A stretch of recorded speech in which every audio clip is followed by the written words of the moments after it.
Oi,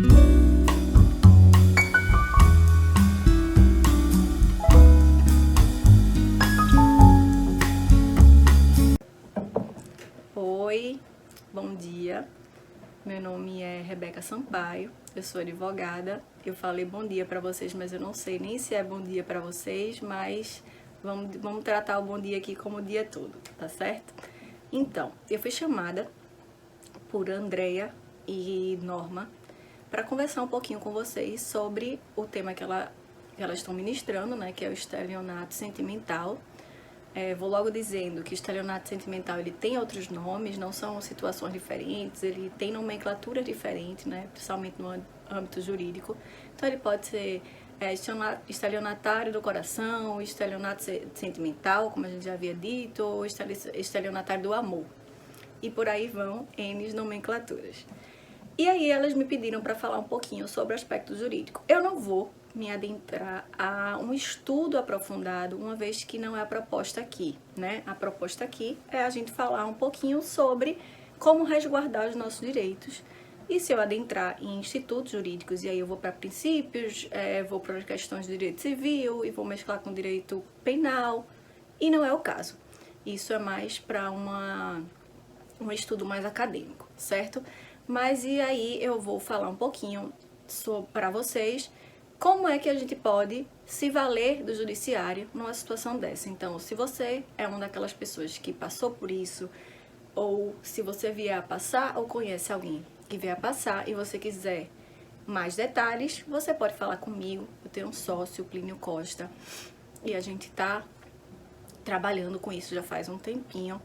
Então, se você quiser mais detalhes, você pode pedir meu contato à Norma e à Andrea, e a gente conversa um pouquinho sobre isso, com mais detalhes e definições, tá bom? Então, vamos lá para o que me foi pedido. Rebeca, eu passei por uma situação dessa, a pessoa chegou de uma forma muito segura, muito confiante, se passando muito por uma boa pessoa. Lembrando, a gente costuma achar que o estelionato sentimental acontece só com mulheres. Sim, geralmente é com mulheres, mas fica uma questão aqui pra gente. Acontece só com mulheres? De forma alguma. Mulher é mais besta com relação a de forma alguma. Eu acho que a questão que a gente se bota aí é que isso é uma atitude socialmente mais reprovável para o homem, né? Porque ele é aquele homão, ele não pode passar por isso, então ele não chega a expor isso à sociedade como as mulheres, certo? E aí, no judiciário, a gente tem visto mais casos relacionados a vítima sendo a mulher, certo? E aí, como é que a gente faz? Bom, o estelionato, ele é um crime tipificado no Código Penal, certo? Mas, nesse caso, existe a confiança, né? A boa-fé da pessoa que conhece a outra. E aí, quando a gente vai entrar com a ação, que muita gente acha, não, eu passei por isso, mas eu fui besta, a culpa é minha, que não devia ter acreditado. Não, gente, não é bem assim, porque essas pessoas têm uns meios muito ardilosos que, em geral, eles sabem a pessoa que ele vai chegar, que ele vai aplicar esse golpe, né? E essas pessoas normalmente são pessoas mais fragilizadas, eles observam, não pensem vocês que eles chegam assim do nada. Não, eles observam. Mas o judiciário, a gente encontra no judiciário alguns impasses realmente de provar. E a notícia boa disso tudo é que a gente tem como entrar no judiciário através de uma ação de indenização.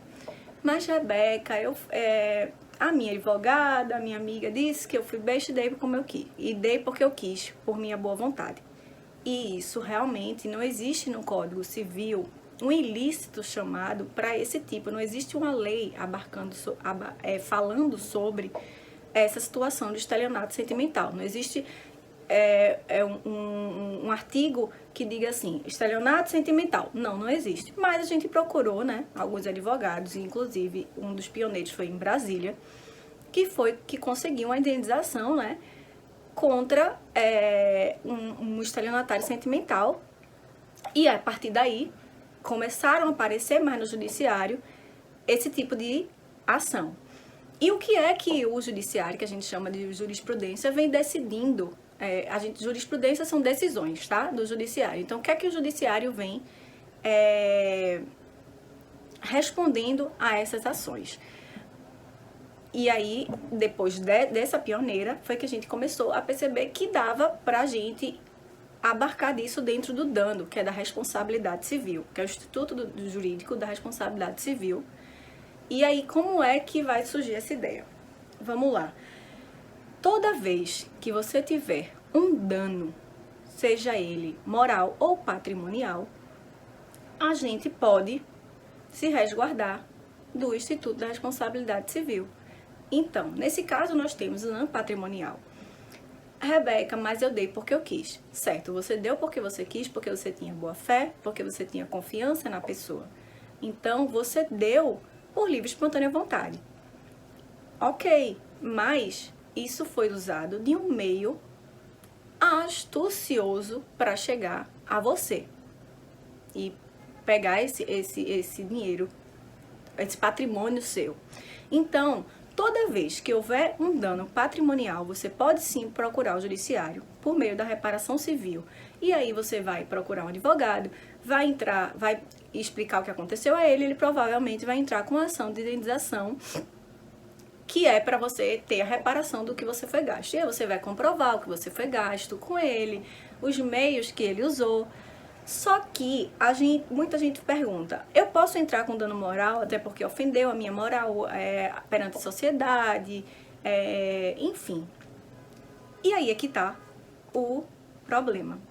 Porque o judiciário não vem concedendo nessas situações, apesar de a gente já ter alguns casos, eles ainda são muito poucos, certo? Diante da quantidade de pessoas que passam por isso. E é por isso que é importante que você procure o judiciário, porque uma vez que você procura o judiciário, vai sair uma decisão sobre esse assunto e ela vai dar espaldo para as que vierem pela frente. Então, não deixem de procurar um advogado, não deixem de entrar com ação, pedindo uma reparação. E aí vai ser o judiciário, e isso aí cada juiz decide de uma forma, como eu estava dizendo agora há pouco a vocês.